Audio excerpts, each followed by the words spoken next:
Assalamualaikum warahmatullahi wabarakatuh. Pada kesempatan kali ini, kami dari kelompok 4 akan menjalankan demo Google Colab Superstore Dataset. Sebelum demo dijalankan, izinkan kami memperkenalkan diri kami terlebih dahulu. Saya Kalisa Nadia Hakim dengan 3 digit NIM terakhir 149, dengan kedua rekan saya yaitu Kevin Adi Santoso dengan 3 digit NIM terakhir 081, dan Khairul Nasid Furqon dengan 3 digit NIM terakhir 042. Yang pertama-tama akan dilakukan load dan sampling data, di mana untuk load data kita gunakan path dataset pada Kaggle, yaitu Superstore dataset.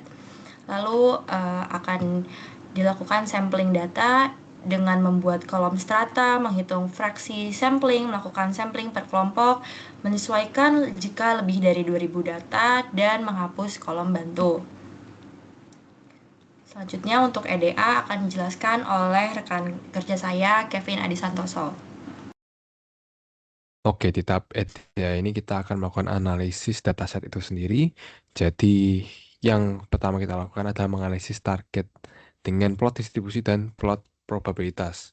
Target prediksi kita adalah profit, jadi kita akan ngeplot kolom profit. Di sini hasil yang kita dapatkan adalah distribusi dari profit itu sendiri memiliki skewness 1,85 yang artinya bukan atau tidak normal ya. Itu insight pertama. Jadi nilai skewness 1,85 jauh dari nol menunjukkan distribusi tidak normal. Lalu untuk QQ plotnya sendiri terlihat di sini banyak outliers ya, dan bahkan outliers untuk profit ini ada yang sampai minus 2.639. Berarti ya, dan juga ada yang di atas juga kan. Nah, kita oleh karena itu kita perlu memakai power transformer dengan metode Yeo-Johnson karena bisa handle nilai negatif, bukan box Cox yang mana setahu kami tidak bisa menghandle eh, nilai negatif ya. Ya, jadi itu insight satu dan dua kita. Yang kedua kita akan menganalisis outlier untuk numeric calls atau kolom-kolom numerik, yaitu target kita adalah sales, quantity, discount, profit. Dan ini kita akan melihat kira-kira mana kolom yang memiliki outliers yang banyak. Di sini kita bisa melihat bahwa sales dan profit memiliki outliers yang lumayan banyak ya. Jadi kita perlu membuat robust scalar. Kenapa robust scalar dan tidak standar scalar yang biasa kita lakukan ya? Karena standar scalar ini akan sulit ya, karena dia menghitung mean. Sedangkan robust scalar berbasis IQR, dia bisa mengsetarakan skala ya. Jadi kita akan memakai robust scalar untuk mengatasi outlier ini. Itu analisis analisis kedua kita dan kita mendapatkan insight ketiga. Lalu untuk selanjutnya adalah kita akan menganalisis kardinalitas atau dimensionality. Dan nah, di sini kita cek kolom kategori, yaitu region, subkategori, segmen, zip mode, state, dan city. Dan kita bisa melihat kardinalitas atau keunikannya, di mana di sini terlihat bahwa city dan state memiliki kardinalitas yang sangat-sangat tinggi. Dan dengan 2000 data sampel yang kita miliki ini, eh, city yang memiliki 358 unik dan state yang 48 unik ini sangat-sangat banyak ya untuk sampel 2000. Jadi akan terjadi curse of dimensionality di mana fitur melebihi data. Yaitu implikasinya adalah lebih banyak peluang untuk model menemukan pola kebetulan atau noise padahal tidak mewakili hubungan yang sebenarnya. Oleh karena itu dua ini kita akan drop city dan state ya. Itu adalah insight keempat dan kita akan ke analisis hubungan antara discount dan profit ya. Di sini kita memplotting hubungan antara dua ini, yaitu discount dan profit, dan terlihat jelas kalau diskon di atas 20% nih, 0,2, itu cenderung profitnya negatif. Ya. Di bawah itu masih profit. Jadi pola ini dari sini kita bisa melakukan fitur extraction, yaitu discount amount, yang berarti sales kali diskon, supaya membantu model menangkap optimal nominal uang yang hilang akan diskon. Ya, selanjutnya adalah speed train dan test. Masuk pada tahap splitting train dan test, di mana pada bagian ini memisahkan antara fitur dan target. Lalu menghapus kolom-kolom yang tidak berguna untuk prediksi seperti row ID, customer name, product ID, karena hanya berbentuk ID unik dan tidak mempunyai informasi prediktif. Dataset kemudian akan dibagi menjadi data training sebanyak 80% dan data testing sebanyak 20% menggunakan train test split. Tujuannya agar model dilatih pada 1.600 data dan diuji pada 400 data untuk mengevaluasi performa model pada data yang belum pernah. Lalu masuk ke tahap custom transformers, di mana untuk kelas date feature extractor akan mengekstrak fitur tahun, bulan, hari, dan processing days dari tanggal secara otomatis. Lalu dilakukan juga outlier clipper, yaitu struktur dasar untuk penanganan outlier dalam pipeline. Selanjutnya masuk ke tahap pipeline processing, di mana di sini akan menginformasikan kolom mana yang akan diproses sebagai numerik dan kategorikal. Lalu akan menjalankan pipeline untuk kolom numerik dan kategorikal dan akan menggabungkan semua kolom ke satu processing pipeline menggunakan kolom transformer. Selanjutnya akan dilanjutkan oleh rekan kerja saya. Oke, baik. Di sini saya akan menjelaskan mengenai bab 4.5 tentang pengecekan baseline model dengan lazy predict. Pada bagian 4.5 ini, kami akan menunjukkan bagaimana kami melakukan pengecekan baseline model menggunakan library lazy predict. Nah, pertama, di sini kami menginstal dan mengimpor lazy regressor dari library lazy predict, di mana bertujuan untuk membandingkan banyak algoritma regresi tanpa perlu menulis kode satu persatu. Nah, di baris selanjutnya di sini kami membuat sebuah pipeline yang berisi dua langkah, yaitu yang pertama ada data feature extraction atau data feature extractor yang mengekstrak fitur-fitur numerik dari tanggal pemesanan dan tanggal pengiriman. Nah, kemudian ada preprocessor yang mana melakukan imputasi, scaling, dan wordnet encoding untuk semua fitur numerik dan kategorikal. Nah, pipeline ini mengubah data mentah menjadi fitur numerik yang nantinya siap dipakai oleh model. Nah, setelah itu kami melakukan fit transport pada xtrain dan transport pada xtest, di mana artinya pipeline ini nantinya akan mempelajari bagaimana parameter preprocessing hanya dari data train lalu melakukan transformasi yang sama ke data test. Hal ini nantinya penting untuk mencegah data leakage. Nah, karena distribusi target profit ini sangat skew, kami juga melakukan transformasi target sementara menggunakan power transformer dengan metode Hugh-Jensen. Nah, di sini white train dan white test kami ubah ke bentuk yang lebih mendekati normal sehingga model-model linear punya kesempatan memberikan performa yang lebih stabil. Nah, setelah data siap diinisialisasi, kami melakukan inisialisasi lazy regressor dengan ignore warning sama dengan true dan random state sama dengan bobot 2, kemudian memanggil rec.fit. Nah, perintah ini nantinya akan mengembalikan puluhan modul regresi dan mengembalikan dua objek. Yang pertama ada models yang berisi skor performa tiap model, yang kedua ada prediction yang berisi output prediksi di data test.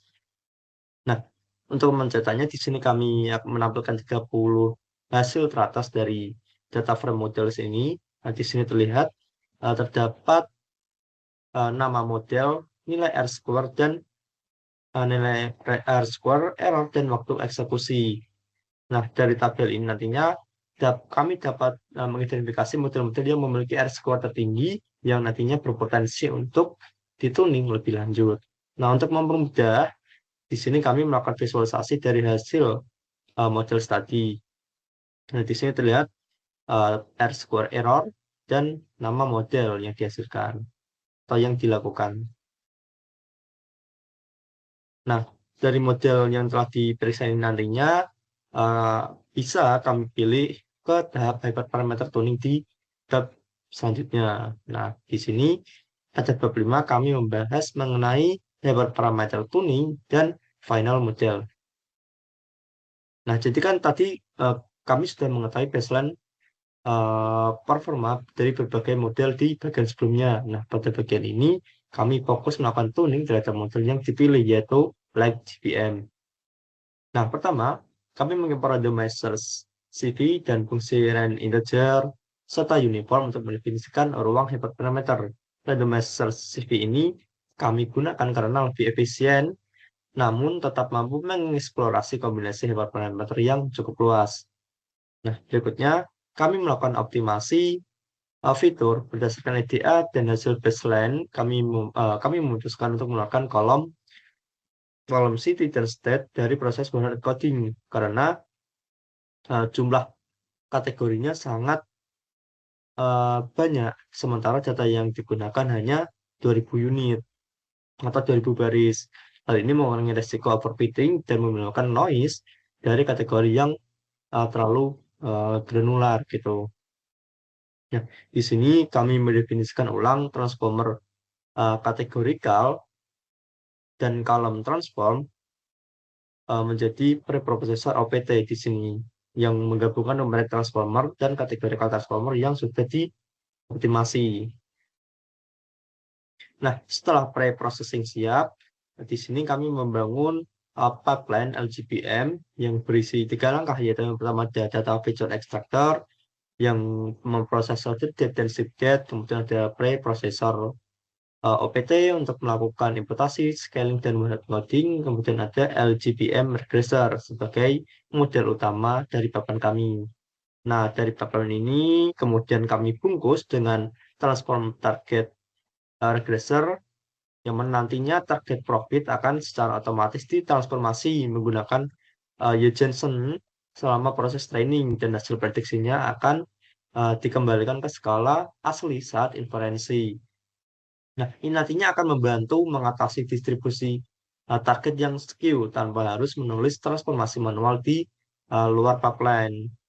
Nah, langkah selanjutnya adalah mendefinisikan ruang hyperparameter like GPM dalam dictionary Parantis di sini. Nah, di sini kami mengatur rentang untuk n estimator, learning rate, next step, num lift, mean child sample, serta parameter subsampling dan regularisasi. Nah, penamaan di sini diawali dengan regressor underscore model karena struktur objek yang berlapis dari transform target regressor ke pipeline, lalu ke LGPM. Nah, kemudian kami menginisialisasi randomizer CV dengan 50 iterasi dan 5-fold cross validation menggunakan R-square sebagai matriks yang dioptimalkan. Nah, proses search.fit ini menjalankan seluruh kombinasi hyperparameter di dalam cross validation sehingga nantinya kita bisa memperoleh model dengan generalisasi yang lebih baik. Nah, setelah proses tuning selesai, kami mencetak search.base param sebagai kombinasi hyperparameter yang memberikan skor tersebut tadinya. Nah, kemudian untuk mengukur kinerja akhir, kami mengambil base model untuk melakukan prediksi di tes, kemudian menghitung R-square, MAI, dan RMSE di sini.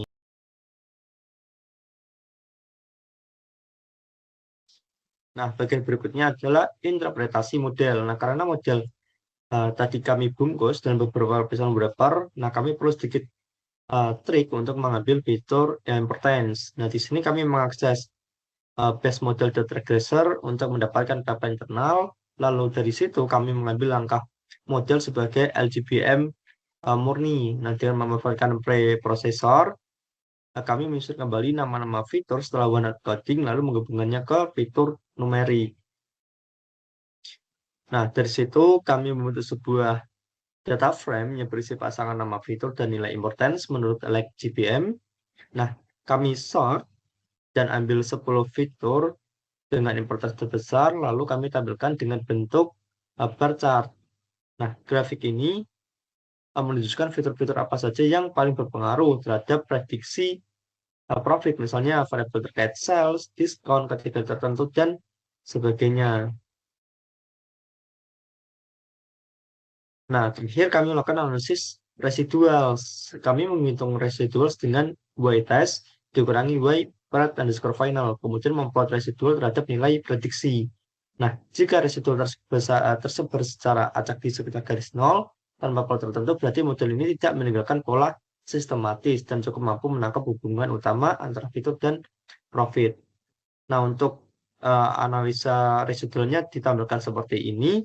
Nah, di sini um, pada residual plot ini menunjukkan residual aktual tadi dikurangi dengan predicted.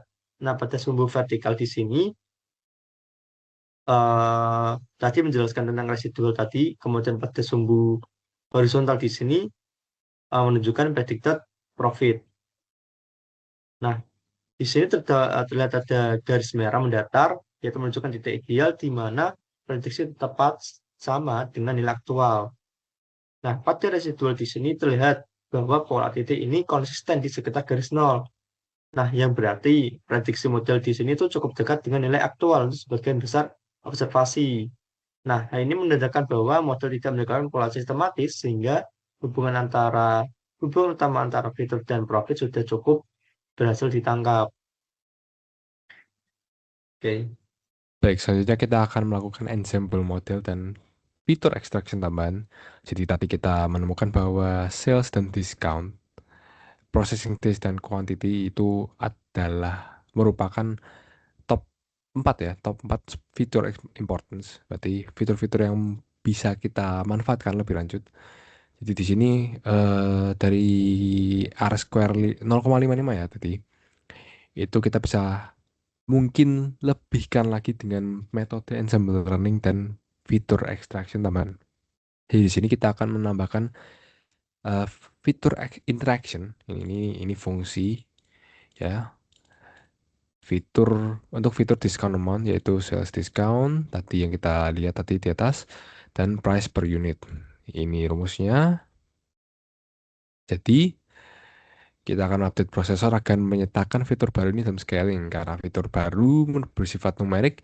Jadi kita perlu mengupdate, menambahkan ke numeric features ya.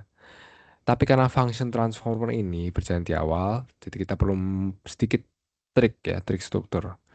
Nah, caranya gimana? Yang mudahnya adalah kita harus memasukkan interaction ke dalam date extractor ya. Atau step terpisah di awal pipeline. Di sini strukturnya nanti jadi seperti ini. Data extractor, kemudian interaction, kemudian preprocessor, kemudian model. Nah, di sini kita extend numeric features ya dengan tadi fitur baru. Terus kita akan update kolom transformer ya supaya dia mengenali ini numeric features yang standard yang barusan kita buat ya. Lalu kita akan mendefinisikan 3 model ensemble ya. Di sini kita ensemble 3 model. Yang pertama of course LGBM yang telah kita pakai sebelumnya. Itu selanjutnya kita juga akan pakai XGBoost ya. Kalau LGBM adalah Light Gradient Boosting Machine. Kalau dan XGBoost itu Extreme Gradient Boosting ya, sama-sama Gradient Boosting. Jadi tapi karakteristiknya sedikit beda. Untuk XGBoost ini setahu saya best first depth saya lupa per layer dia membuat tree-nya. Kalau si LGBM ini leaf ya. Terus kita juga menambahkan random forest ya untuk stabilitas. Kita definisikan 3 ini. Terus kita membuat ensemble-nya atau katakanlah voting modelnya. Gabungan dari 3 model ini menjadi satu. Dan bobot voting kita set 2 1 1. 2 memberatkan untuk LGBM karena itu utamanya kita ya dan udah dituning. Dan ketika ini sudah selesai untuk membuat voting model, kita akan merakit pipeline akhir. Ya, di sini sudah jelas pipeline artinya apa kan? Eh, Urutan ya. Pertama kita akan ekstrak, interaction, proses, dan model sama seperti di atas yang kita bahas tadi di sini ya. Jadi ini dengan feature extraction, interaction transformer, processor, dan voting model yang telah kita bikin. Oke. Terus kita akan membungkusnya dengan transform target, transformernya lah ya. Ini regressornya pakai ensemble pipeline-nya, dan transformernya pakai Yeo Johnson tadi untuk distribusi ya, distribusi normal. Oke, kita akan melakukan train dan evaluate sehingga hasilnya adalah R squared 6 atau 0,6367 ya. MA yang berkurang sebanyak berapa ini? Kita cek ya. 28. 38 sekitar 10 atau 9 poin ya. Dan RMS-nya juga menurun. Oke. Itulah presentasi atau demo dari kami. Untuk Superstore dataset ini kita menggunakan LGPM untuk modeling pertamanya.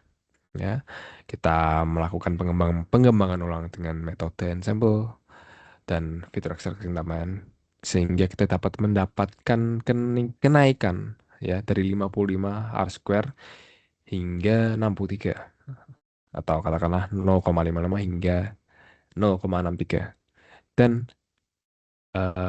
MI dan RMS yang turun ya. Sekiranya itu dari kami. Mohon maaf jika ada kesalahan kata. Sekian, terima kasih. Wassalamualaikum warahmatullahi wabarakatuh.